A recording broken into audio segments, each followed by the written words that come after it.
Hello everyone, this is Soul with Warcraft Weekly, the show that just doesn't shut up. Hit the like button, subscribe for the coverage, catch me live, and let's get to a topic that we revisit way more than we ever used to: what is happening next in World of Warcraft. The other day, the WoW team announced the launch date of patch 10.1.7 for the week of September 5th. In a nutshell, it's not the start of a new season, so there's no new raid or PvP or Mythic Plus season still. Those of you who are on break, y'all can safely do other things, at least kind of. Because whatever story happens in the upcoming patch might be chapter 1 of the new patch, meaning you'll eventually be doing some questing anyway. For the rest of us though, it is one more nudge to get us closer to Season 3 of Dragonflight with new story, heritage armor unlocks, way too many goggles to unlock, and one more leg of gearing to get us ready for what's next. And also with this announcement comes the excitement of what's further ahead for WoW. I'm gonna drop some date ranges to see what you folks think. In a few short weeks during the week of August 23rd comes Gamescom. It's one of gaming's biggest conventions, right next to Chicken and Waffles Con, the greatest feast in all the land. It wouldn't surprise me at all if 10.2 were to be announced sometime that week, not just for the fans waiting for what's next, but those who are not paying attention, the ones who have not been here for Dragonflight. Gamescom, which is a thing for everyone, it's an ideal stage to show just how the game has changed since Shadowlands. Now you might be thinking, hey, but that announcement is a little bit early, right? That's like a few weeks before 10.1.7 releases. Well, it is. However, in the before times, patch 10.1, Embers of Neltharion, that was announced March 8th, about 2 weeks before the release of patch 10.0.7. Gamescom happens 2 weeks before 10.1.7's launch. It kind of lines up the same, which also happens to be a kind of barometer that if an announcement does happen that week, Dragonflight's production and release schedule has so far gone off without a hitch, despite imperfections, problems maybe, or just some poorly designed things, but the schedule, big thumbs up. Then we get to some murky questions, like when will patch 10.2 actually release? Because if 10.1.7's patch cycle is going to be as long as 10.0.7, it's only going to be about like 6 weeks long, giving us a patch date of October 17, which sounds like a really short window, but it's also like finally real content is coming.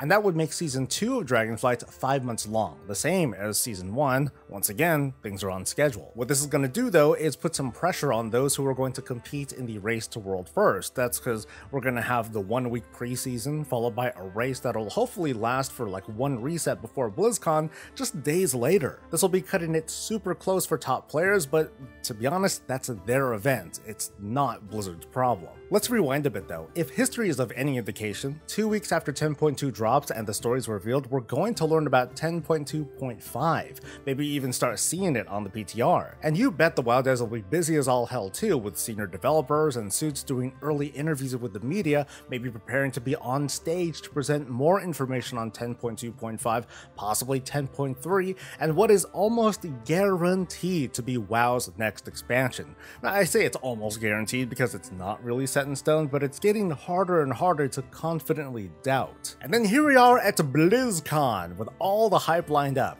The patch cadence has been carefully planned and led to this November moment where WoW announces its 10th expansion, which, regardless of its story and theme, is going to celebrate itself with something big to mark multiple milestones. With an estimated launch date of 2024, Blizzard is going to be celebrating 35 years as a company, which will probably be fully owned by Microsoft by then. And Warcraft will celebrate 30 years since the launch of Warcraft Orcs and Humans, and 20 years since World of Warcraft's launch. So this coming BlizzCon, which was first a really big WoW convention, it's going to be its 15th if you count BlizzConline, and it's going to be this exceptionally grand stage for an epic announcement.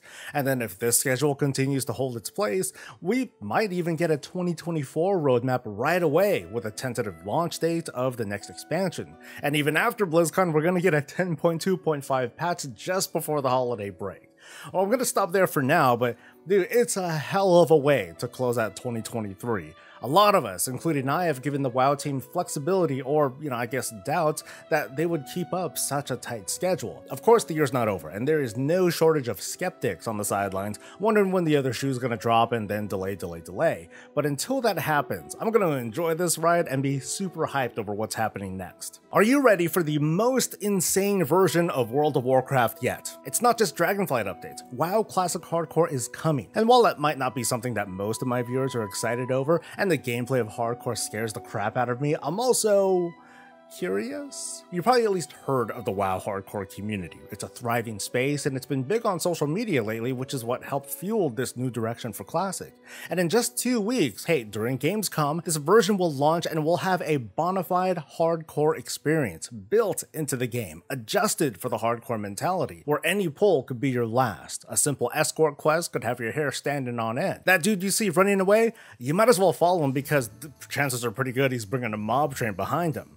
One life, one death. It's funny, I'm reading these lines over here and I'm talking myself into like giving it a try. But okay, maybe trying one hardcore playthrough would be fun, like just one. And the aim, it wouldn't be exactly to get to 60 or do dungeons or raids or duels or anything like that, but to tell a story of how one character lived and probably died. Now, I've never done hardcore stuff before. I haven't done it on Diablo or in other games, so World of Warcraft is probably the best opportunity for me to get a taste of what it's like, but I'm like really scared. I'm getting nervous just talking about it here. My question for you folks is if you're at least a little bit curious. I mean, maybe if I were to do it on stream, like one life, and that's it. My hardcore career is done, and you can all live that experience through me. Maybe, I don't know. It just seems like a fun thing to do once, but what do you think? The WoW team wants us to level a lot of alts, I guess. From the looks of things, one of the major events happening during the 10.17 patch is another Turbulent Timeways event,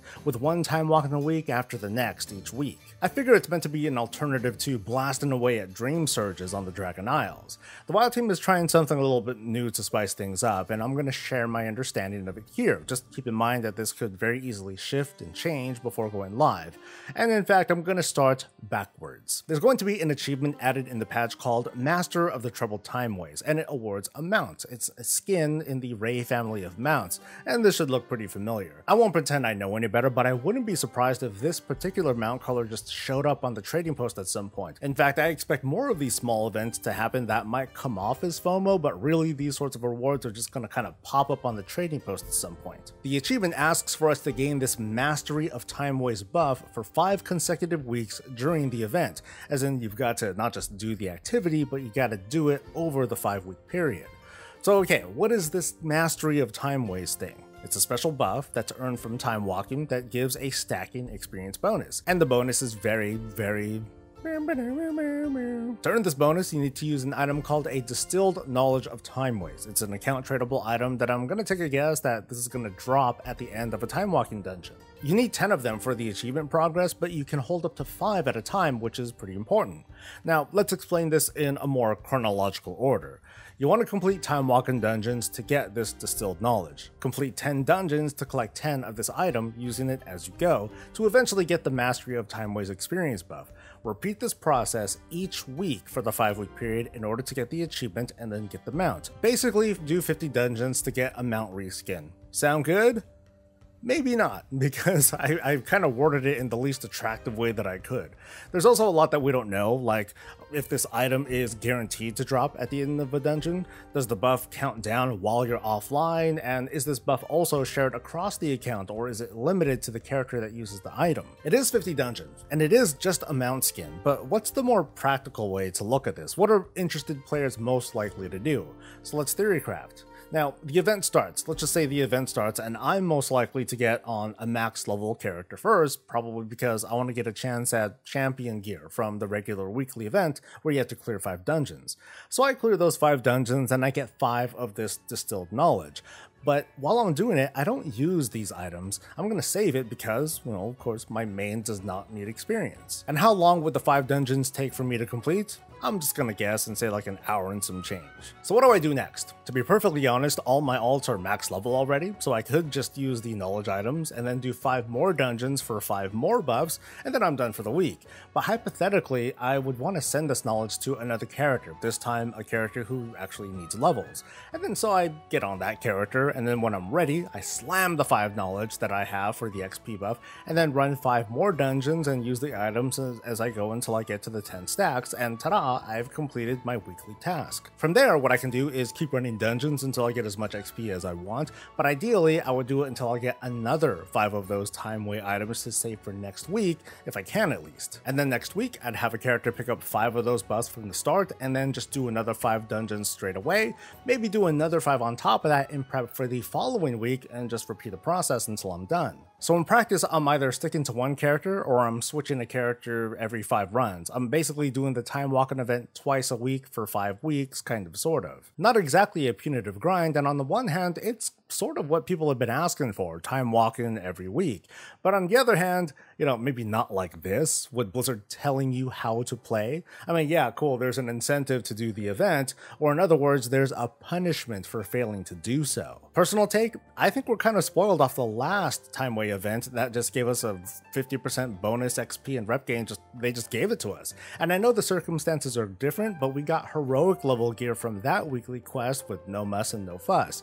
Maybe it's going to happen here, we're still kind of waiting. Regardless though, people with good memory, they're going to look back on this and see a shadow of the event that once was just 5 months ago. The buff goes up in very tiny increments, 2% per stack up to 10 stacks, and then it jumps a bonus 10 for a 30% XP buff. I would suggest, with respect to previous events, at least double the values. Even then, I'm pretty much going to skip this whole thing because I'm done leveling all my characters and mounts don't really interest me. I'm going to count on this mount being a one-time thing before it shows up on the trading post. Now I can see the intent here. The WoW team is adding another carrot and stick to this event, which is cool and all, but I think there's a bit too much thought on the stick and not the carrot.